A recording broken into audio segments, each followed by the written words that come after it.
Oh, thank you so much, Kevin. Good morning, everyone. It's wonderful to see so many folks on this short informational session on DEQ's new permit keys. As Kevin said, my name is Megan Mayfield. Hopefully, all of you have been to our webpage to see the new permit keys that we rolled out for each of our permitting programs. So this webinar is really going to walk everyone through how to navigate these flow charts, how to follow the paths, how to access links, and find information on a particular decision point in a program. So as such, I just wanted to put out a word of advice that the webinar will not be technical in nature. We won't be going through each of the permits to determine what material goes into an application or what is considered a complete application. That's going to come in phase 2 of this process, which is coming. We just aren't there yet. However, this webinar is going to go through the steps using the permit keys for the determination for any given project. Do I need a permit for this activity? So it's truly what the criteria is for needing a permit are, what those key decision points are. And we're just going to be using one program today to move through the example of this process. So again, all of these permit keys for every one of our programs are available and showcased on the homepage of DEQ's website. We'll also provide you a link when we get in there and I throw it over to Christoph. But if you go to our webpage, which is simply deq.virginia.gov, you can't miss it. It's a scrolling notification on the homepage, and it's the first one on there. So without further ado, I am going to throw this over to Christoph to get us started and rolling on that. And we will be monitoring the Q&A for any questions that you have during the process.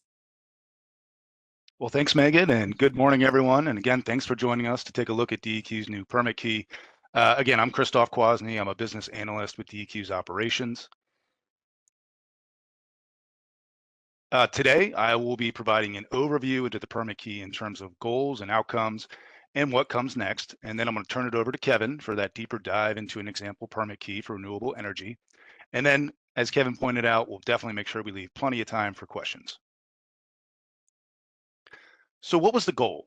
The goal of this effort was to create a resource that assists potential applicants in determining what approvals may be required from DEQ for a given activity. In addition, the document will also serve as a new training resource. The principal outcomes was a resource for both the regulated public as well as DEQ, and one that was easy to use in terms of access, document navigation, and determining final decisions. The final product took a simple index document layout that guides users to applicable decision-making workflows with linked supporting information to assist in determining key decision points. The document's directory approach was designed for easy navigation. It's in an accessible PDF format, and it's also printable for hard copy use. So just to provide a brief look into the development process behind the document, it was really a DEQ-wide effort to visualize DEQ's decision-making processes in determining what approvals an activity requires from the agency. So this effort to visualize, it took the form of a workflow in which a user will work through a guided process of sequential questions based on how those questions are answered to determine the next step in the decision-making process. In a lot of cases, these determination steps took the simple form of a yes/no, but certainly in some cases, you may have multiple complex outcomes, such as specific thresholds or other limit-based outcomes. And to assist users along the way, the pertinent documentation was linked at these determination steps, and these links consist of regulatory definitions or applicable regulatory sections or other helpful web-based documentation or websites, as well as key DEQ contact points. These decision-making workflows were then all bundled into a unified and indexed document that allowed for easy navigation between workflows. It has page links to link you back to that main directory, links to supporting general information, both within the document, such as a glossary of terms, and as well as a link to DEQ's Office of Permitting Assistance, where you can get overall permit help. Finally, I'll point out that the document is very much a living one that will routinely be updated and improved upon. So I've included my email here. So if anyone on this webinar wishes to reach out with any direct questions or suggestions for improvement, it's very much welcome. So next, I'm going to transition to an overall demonstration of the permit key. So first, let me guide you how to get there, just in case you want to follow along. So what we're taking a look at here is DEQ's homepage. Go ahead and click this permit links at the top. Scroll down a little bit and you'll see this new permit key link. So if you click that, it's going to open up that document. And again, what it is it is a PDF, and I'll just kind of highlight this main directory approach. So in the upper right-hand corner is the directory. This is kind of the heart of navigating the document. So if you have a project, you kind of go through this question answer of, for instance, will my project release any air pollution into the ambient air? If the answer is yes, click air. It's going to take you to that air workflow. Likewise, if you're going to generate sewage, you're going to click VIPD's sewage, and it's going to take you to that workflow. Other things to point out on this page is we do have a legend just to help you understand what the various shape uses throughout the document. I'll also note that anytime you see this little link image, it tells you that that particular shape, if you click on it, that's where it's going to take you to that ancillary supporting information to help you either make a decision, or if it's an endpoint, one of these green ovals, take you to the next step in the process, right? Starting that approval process. We also have some internal links and acronyms and terms used in this document. So you click on that, it's going to take you to that part of the document. And then if you click on this permitting ombudsman's contact, it's going to take you to that location where you can get general permit assistance. So let's go ahead and take a look at one, and I'm going to show you groundwater withdrawal. And just because it's kind of a simplistic one, so it's a good way just to look at overall functionality of the document. So again, you just click it. It's going to take you there. Let me go ahead and zoom in here. And so our starting point is going to be this gray circle. And again, it's that sequential workflow. So you're working through each one of these, answering these questions. And based on the answer to that question, it's going to take you to the next location of the process. So for instance, one or more of your wells located in a groundwater management area. If it's no groundwater withdrawal permit required. So that kind of ends the process. But if it's yes, you're going to continue to work through that workflow process. So I'll also note this is one of those decision points that has that link icon. So it's telling you there's supporting information there to help you. So go ahead and click it. Just as an example, it's going to open up the administrative code with regards to the declaration of groundwater management area. So it's outlining what localities encompass those groundwater management areas. So again, it's there to help you answer these questions and work through this workflow process. Another example of that, withdrawal activity is excluded. So if you click on that one, it is going to open up the exclusions that are applicable to groundwater withdrawal. So if you meet these exclusions, going back to the permit key, it's a yes, no groundwater withdrawal permit required. If it's a no, you're going to continue on through the process.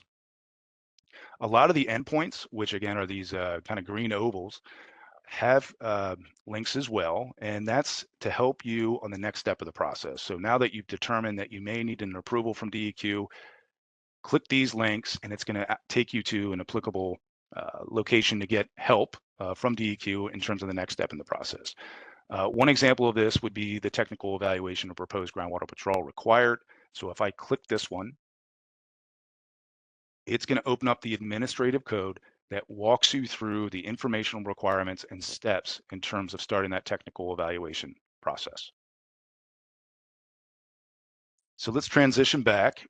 And I'll also point out one of the functionalities this document has is this back to directory. It's on every page, lower left-hand corner. If you click it, it's going to take you back to the directory page. So again, it's just to help you navigate quickly between the document. Let's zoom back in. So I'm just going to quickly take a look at another one. This one's going to be a little bit more complex, and there's some additional stuff that we can look at in terms of complexity. So potential water bodies or wetlands on site. So Virginia Water Protection, we're going to click that one. Let's zoom in again. And again, same basic layout, same shape, same approach in terms of that guided workflow experience, very sequential. But as you can see, it's a fair bit more complex. There's a lot more decision steps. There's a lot more endpoints. Some of the outcomes of a decision step are a little bit more complex in terms of just not simple yes, no's in some cases. But it's still the same approach. And there's a lot of supporting information that's been embedded in here. So anytime you see one of these diamonds that have one of these link icons, again, it's telling you, you click that shape and there's going to be supporting information there to help you make that decision. I'll also highlight with this one, and some of the other workflows kind of leverage this as well, is we just drop the text box, and this is really applicable to that VWP WP1 general permit because it's a very unique permit type that has different mitigation requirements and different impact thresholds in comparison to the other general permit types. So we really just wanted to highlight that particular general permit type so that people understand there's a difference if you want to pursue that one in comparison to the other general permit types. So again, some of the other workflows use this same approach. So I'm going to transition back to the presentation here and quickly just kind of go through, what's next here. So short term, as stated earlier, this is very much a living document. We will continue to maintain, update, and improve. Please reach out if you note anything, that you think would be a good idea for improving the document. We're very much open to ideas. We have also developed a grant and loan key. We'll be posting this on our website shortly. It follows the same model as the permit key in that it takes a directory organized decision workflow setup. And what we're trying to do is help users determine what funding sources may exist for their project. So stay tuned. That's going to be posting shortly. And finally, in the short term, we will be creating a series of training videos on how to use individual permit keys that really break down some of the more complex keys and associated decision-making steps. Longer term, we want to take all this work in terms of our defined decision-making processes for activity-based approvals and all the associated information that goes into making those decisions and have it available in an even more fluid and user-friendly format. So what that means and what we're kind of envisioning here is some sort of IT solution like a chatbot assist feature in which a user can ask questions, get high quality responses to include assistance in determining approval needs, much like what the permit key currently does. We don't have a firm time frame on this, but we have definitely engaged with different vendors in terms of figuring out a solution that's going to deliver on this type of functionality. And with that, I'm going to go ahead and turn it over to Kevin so that we can dive into the renewable energy permit key. Thanks, everyone. All right. Thanks very much, Christoph. I appreciate that. So hopefully you should all be seeing my screen now. You know, one of the things that I found when I was going through this particular permit key, and you said it, Christoph, is about the links out there to the information.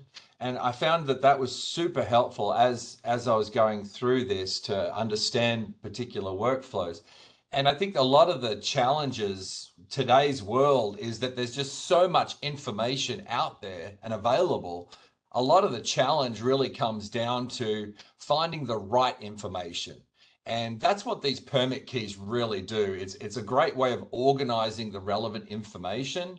And so then it just becomes a matter of following the bouncing ball. And so this is going to walk you through an introduction, this is going to walk you through the renewable energy permit and sort of how somebody would go through it. And like I said, I'm a training guy, so if I can work it out, I'm sure you can as well. And so here's the entire process laid out. First thing, couple of things to note about renewable energy. This permit key for renewable energy shows 3 program types. We've got battery storage, solar, and wind. And each renewable energy technology has its own regulation. And so each has like 2 different pathways to get to the end game over here, where you're talking about the Section 30 permit, the Section 120 permit, 130 permit. And so there's different ways to get there. And the authorization letter is what allows you to the authorization letter is the permit to construct. So once you get through all of this, you find out which is the type of permit you need, you apply, and then you get that authorization letter. So let's go ahead and take a look at the first decision point here. And you'll notice that this first one does not have any link on there, but it's a pretty simple decision point. Okay, the first decision point here to your path of renewable energy permit is to identify the maximum rated power capacity. Yes or no? Does it exceed 150 watts? If no, you can link over to the SCC to find out more information about that. For this purposes, we're going to assume that it's less than or equal to 150 megawatts. And so then the next decision point is, does it include battery storage? So now we're going to take a look at the battery storage and assume, yes, okay, we do have a battery storage here.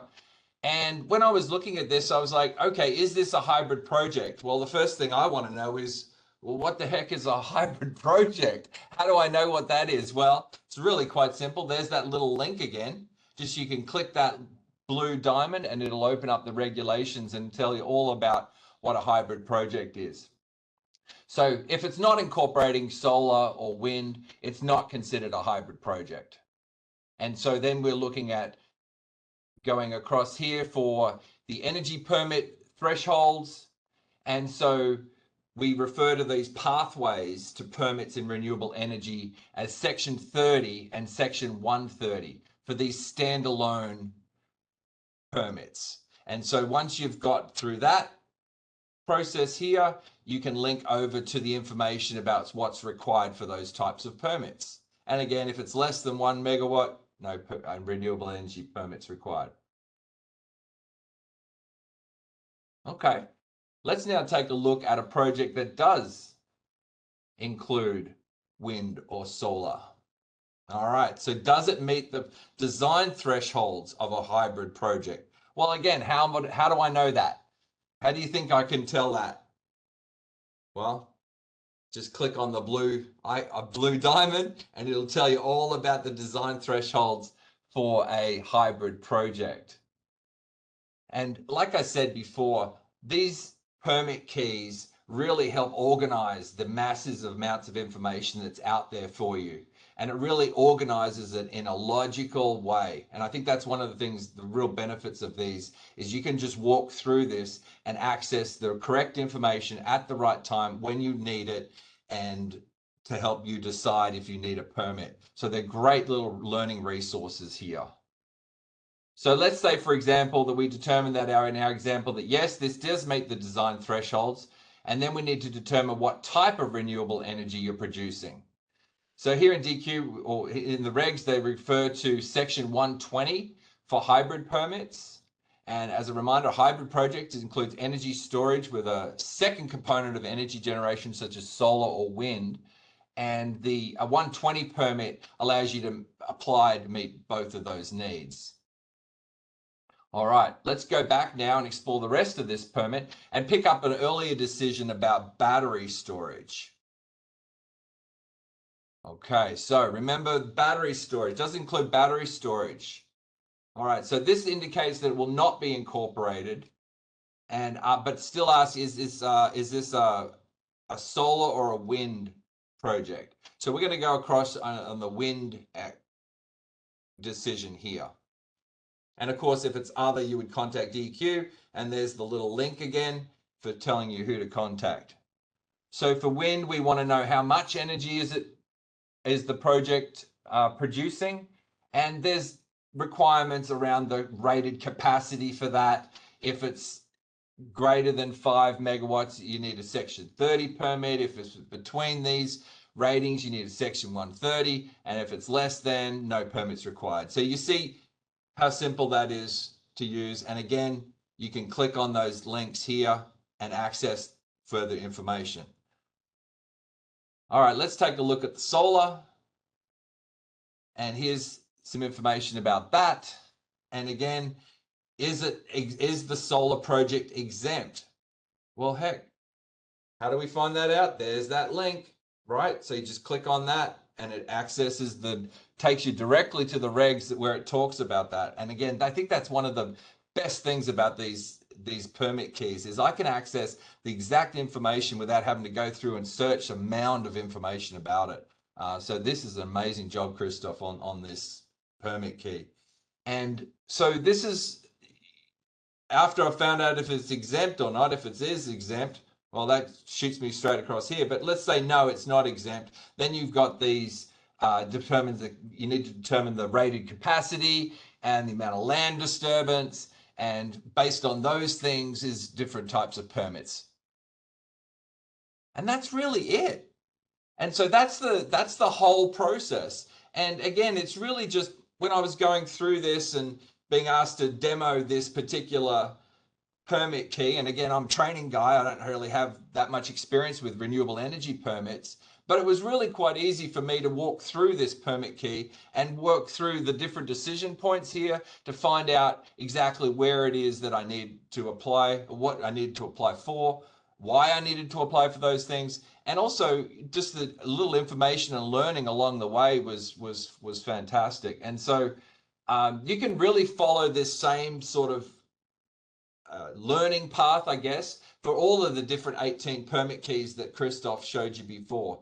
It's really just a matter of breaking it down step by step, trying not to get too overwhelmed with the whole thing like that, because it does look a little busy, but really you're just going step by step and answering decision points, digging into more information. And of course, there are contact people listed on each of the permit keys as well. So that's really the demo, Christoph, that I wanted to do for the permit key. Hopefully that was helpful for everybody. If you do have any questions about renewable energy, I'm not the person to answer them, but those on your screen, you do see the contact people for renewable energy. If you are interested in renewable energy permitting and you need to contact the program contacts, that's Amber and Susan. They'll help you out there. All right, well, that's pretty much the demo. Now we wanted to ask if you have any questions. So Christoph, do we see any questions coming through, or Megan? Not seeing any questions as of yet. So let's just give it folks a little bit of time and see if any questions jump in there. Okay.